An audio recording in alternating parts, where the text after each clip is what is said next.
¿Cómo se modificó la vida en el planeta con la participación de plantas con flor? Bueno, hay una idea de que las flores pasa esto, que las flores aparecen una vez que se extinguen los dinosaurios, Claro. no había. Las plantas con flores aparecen hace 130 millones de años, más o menos. Los dinosaurios que se extinguieron hace 65 millones de Hay años. O sea, mucha hubo diferencia. mucha diferencia. Lo que pasa es que las primeras plantas con flores aparecen, de hecho se conocen sobre todo a partir de polen y esporas, porque eran pequeñas, vivían en ambientes particulares, con lo cual los restos de hojas y flores son difíciles de encontrar. Pero el polen aparece y es una de las herramientas que tenemos como para saber esto es polen de plantas con flor. Después, a medida que va pasando el tiempo, empiezan a ocupar su lugar en la vegetación, pero ya para cuando cae el meteorito, si quieren, sobre todo en el hemisferio norte, en Norteamérica, en Estados Unidos, son súper abundantes. O sea, de hecho, ustedes agarran un bosque, el registro de las especies que hay en un bosque fósil en el que vivió el tiranosaurio, por ejemplo, y casi todos son plantas con flores. Que es parecido a la actualidad. En los dibujos de la divulgación o en las películas nunca aparecen flores con ese tipo de dinosaurios. Lo que pasa es que el tiranosaurio se extingue, o sea, le cayó el meteorito en la cabeza, más o menos. Entonces, como para ponerte uno de los últimos dinosaurios. Sí, si vas a ver dinosaurios, el estegosaurio, por ejemplo, ese que tenía espinas y placas, ese sí vivió en un momento en el cual no había flores, no habían aparecido. Pero después, los últimos sí vivieron y conocieron las flores. En Patagonia, algo que se ve es que, si bien hay plantas con flores, no son tan abundantes en la vegetación. Si pudiéramos mirar con un bosque de Patagonia hace 68, 70 millones de años, lo que veríamos son sobre todo araucarias, cipreses, cosas de ese estilo. Palmeras, sí, que son plantas con flores. Los últimos dinosaurios vieron flores. Okay. Hay flores preservadas con 130, 110 millones de años. Son tantos años que es difícil de dimensionarlo, ¿viste? ¿Cómo se extinguieron las plantas que ya no están? Y acá estás, vos mencionaste que el meteorito que extinguió un montón de dinosaurios pudo haber extinguido muchas plantas también, ¿no? Hay plantas que se sabe que llegaban más o menos a ese mismo momento que el meteorito. Hay algunos fósiles que muestran que vivieron un cachito más. Uh-huh. Hubo plantas que sobrevivieron un par de millones de años más, grupos que no es que sobrevivieron y la pelearon, no se sabe, digamos, pero hay fósiles y después desaparecen. Capaz se redujo o sea, están en todos lados y de repente quedan en un lugar en particular. Y después hay algo que es real, es que todo el tiempo en la historia de la Tierra hubo extinciones, desapariciones de organismos y surgimiento de organismos. Lo que ocurrió a fines de la era mesozoica es lo que se conoce como extinción masiva, que es que se extinguen un montón de especies. Pero si no, todo el tiempo. Y a veces es muy difícil entender por qué esta especie vivió hasta acá y desapareció. Y capaz apareció otra que era más exitosa y compitió y terminó haciendo desaparecer. O cambió tanto que se terminó transformando en otra cosa. Uh-huh. A veces es difícil, pero sí se ve distintos grupos de plantas que se extinguieron en determinado momento y viven en determinado momento y se extinguen. ¿Y qué pasó? Bueno, tal vez el avance de los glaciares en determinados momentos, porque uno puede ver que hubo frío, porque se ven rocas que tienen que ver con glaciares, entonces justo hay una coincidencia entre la desaparición de ciertos grupos de plantas y eso. Claro, necesitas muchos datos. Es muy difícil a veces entender las causas de por qué se extinguen grupos. Bueno, hay unas plantas que se extinguieron que es muy loco. Son plantas que son parientes de las chicas. No, se creía que eran parientes. Son parecidas, no son parientes. Que vivieron durante todo lo que se conoce como era de los dinosaurios y se extinguen al final. Y hay una hipótesis que... ¿Cómo se llaman esas? Venetitales se llaman. Que también las ponen en las escenas. Sí. Foto, ilustración, porque no hay foto. No, pero son parecidas a las chicas. Sí, pero están al lado de los dinosaurios todo el tiempo en las revistas de dinosaurios para chicos, chicas. Eso y las araucarias. Los chicos y chicas. Esas plantas tenían unas vieron que las plantas con flores tienen flores, ¿no? Bueno, estos tenían unas estructuras parecidas a flores, pero no eran flores verdaderas porque no eran plantas con flores. Y lo que se plantea, por fósiles que se hallaron, es que esas estructuras se terminaron cerrando a lo largo del tiempo. Con lo cual, el polen, que es la manera que tiene la planta de reproducirse con otra planta, se terminaban reproduciendo consigo mismas. Ujú. Con lo cual, esto es un problemón, porque vamos a simplificar, hace que los grupos de plantas o de organismos que hacen eso, que se reproducen entre sí, no les vaya bien, vamos a decirlo, simplificando. Porque tienen menos variedad genética. Hay menos variedad genética, y también algo que pasa es que pueden surgir características que están en los genes pero que no se expresan por la variabilidad que tenés Ok, en el entonces, organismo. para ver si se entiende. A ver, simplificando, le fue mal porque se cerraron estructuras y no podían reproducirse de Y manera esa eficiente. sería la causa de extinción Es de una las hipótesis. venetitales. Es una hipótesis. Lo que Podría pasa ser. Lo que pasa es que se ve hay una tendencia que se observa, pero las venetitales se extinguen junto con los dinosaurios noviales. Claro, O entonces sea, no puedes saber pero- la posta. Pero podemos decir que la variabilidad genética es una forma de garantizar el éxito de algunas plantas. de todos los seres vivos, la variabilidad genética es importantísima.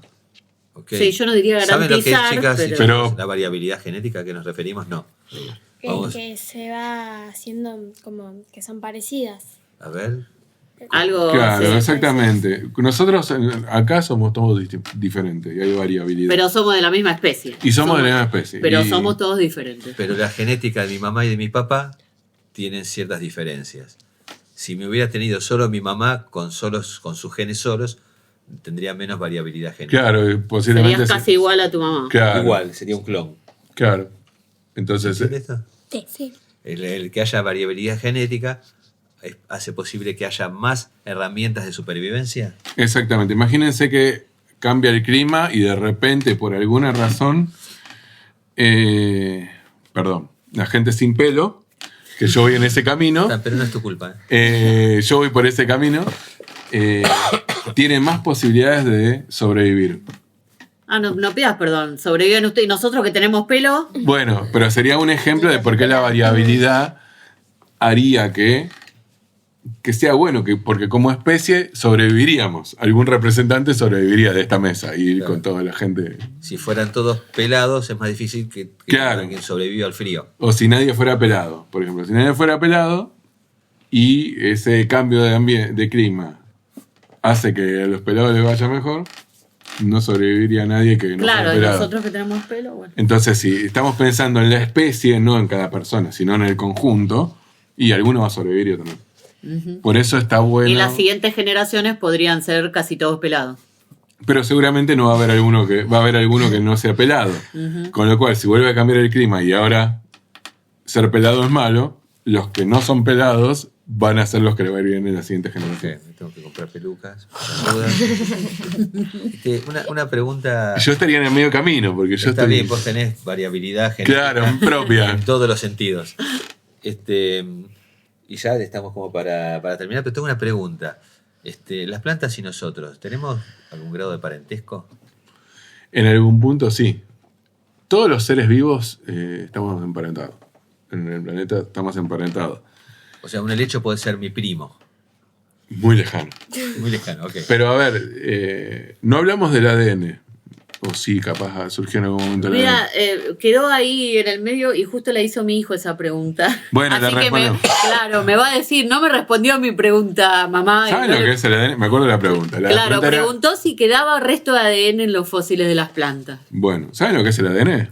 Sí. Sí. Bueno, el ADN, para ti que no sabes qué es una manera que tienen los organismos de codificar. No es que se codifica, es la información que está en cada una de las células de los organismos que permite reconstruirlos o construirlos. Son las instrucciones para crear una persona o un ser vivo y que funcione. Para duplicarse sería. Para vivir, porque aparte están todas las funciones internas del organismo. O sea. Sí. Entonces, vamos a la pregunta. Primero, el ADN en su estructura es un compuesto químico, podría representarse como que tiene 4 letritas. Y con esas 4 letritas se van armando cosas. Eso se llama código genético. Entonces, con esas 4 letritas, según cómo funcionan el ADN, el ARN, que es otra cosa parecida. O sea, cómo se combinan. ¿Cómo se combinan? Se combinan de a 3 y nos dan Una proteína. Otra proteína. O sea, Tenemos otra pregunta para la prueba del lunes. Grupos de 3 se leen y se construyen proteínas, digamos, compuestos del cuerpo. Me fui por las ramas, pero era importante esto. Dice, hay un concepto que es el LUCA, que es significa Last Universal Common Ancestor, o sea, el último ancestro común universal, digamos, como que sería nuestro tatarabuelo de nuestro y de todos los seres vivos. O sea que entonces, todos estamos relacionados. Estamos emparentados con una planta. Sí. Y descendemos las plantas y nosotros de un mismo individuo. Que debe haber vivido hace más de 3.000 millones de años. Pero sí. Y yendo si se preserva el ADN en fósiles es muy raro. Se pueden aislar estoy pensando ahora en general, de dinosaurios. A veces salen fragmentitos, o sea, nada que permita clonar un dinosaurio como en las películas. En las plantas hay un ejemplo particular de un helecho que están preservados. Aguante los helechos, la verdad. Y encima es justo el grupo de estas osmundáceas que yo estudié primero, que es un fósil que estaba, no me acuerdo si la historia era de Italia y estaba en un cajón de Suecia, no sé, pero era un tallo y lo mandaron a cortar porque estaba petrificado, entonces habían los distintos tipos de células. El reemplazo había sido molécula a molécula, a tal nivel que estaban los cromosomas, que es la forma que tiene la célula de... increíble. Acumular el ADN. El ADN, el ADN estaba moldeado con minerales. Sí, y se ven no solo se ven los cromosomas, que es este ADN como si fuera... Sí, ordenado de cierta manera. Amamos sino a que los helechos. Ay, amamos a los helechos. No solo eso, sino que se ven los distintos estadios de la división celular. O sea, lo que es la mitosis, que es la división celular, que tiene distintos pasos, se puede reconocer en ese fósil. Obviamente no quedó el ADN propiamente dicho, pero están representados. Pero está ahí la forma, Muy entonces, impresionante. Muy loco. Bueno, la verdad, súper, súper interesante todo lo que escuchamos. Chicos, chicas, ¿les quedó alguna duda? ¿Algo más que quieran saber de la vida personal de Ezequiel? La vida romántica. Yo tengo una pregunta. Sí. ¿Cuál fue el descubrimiento más importante para vos? ¿Hecho por él o de todo? Hecho Por él. Algo del hecho tiene que ser. muy bonito y que había encontrado uno de esos. Entonces hicimos una campaña, nos quedaba algo de plata de un proyecto como para ir de campaña a buscar ahí, pero fuimos. Claro, porque todo esto es dinero que hay que invertir dinero para investigar. ¿No sé? Y actualmente estamos complicados. En ese momento teníamos un poquito de plata y dijimos, bueno, podemos ir 3 días de campaña. Fuimos 3 días con mi directora y con Vale, mi esposa. Y me acuerdo que fuimos y nos movíamos con remis. Y encontramos lo mismo. O sea, fue una campaña que bajamos en el remis y dijimos, bueno, dejanos acá, caminamos 2 pasos y encontramos lo que habíamos ido a buscar. Entonces fue como una gloria. Claro, no nunca suele pasa pasar, en pero una aparte campaña. estaba mejor, más Claro, a veces completo. pasa que no lo encontrás, a veces pasa que tardás un montón. Claro, pero esto fue pasa. soñado. Mirá. Así que creo que ese fue el hallazgo. ¿Y qué Qué hallazgo? bueno. Era un helecho arborescente pariente de estos helechos que viven actualmente en Misiones. Ok. Pero no estaba muy inspirado y entonces se llamaba el nombre común, la primera parte del nombre, que es Milerocaulis, ya existía y entraba dentro de eso. Entonces este era Milerocaulis australis. Yo puse el australis porque era Antártida y australis significa sur. Después me fui jugando un poco más. Uno de los helechos de ahí de Neuquén le pusimos Cuyenopteris. Pteris es helecho y Cuyen era en referencia a una leyenda que tenía que ver con una... Hay una localidad Cuyen. O es Cuyen. Epuyén. Esto tenía que ver con un lago que supuestamente era una laguna que se había formado por las lágrimas si no recuerdo mal, era una leyenda mapuche que Cuyen era la doncella, que no sé si se había transformado en la luna, no me acuerdo ahora, tenía que volver a leerlo porque fue hace mucho tiempo. Muchas gracias. No, ustedes, Ustedes, chicos. a ustedes por las preguntas. Preguntas. Vamos a hacer y terminamos.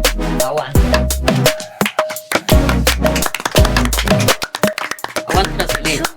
Aguanten los helechos. Qué bueno.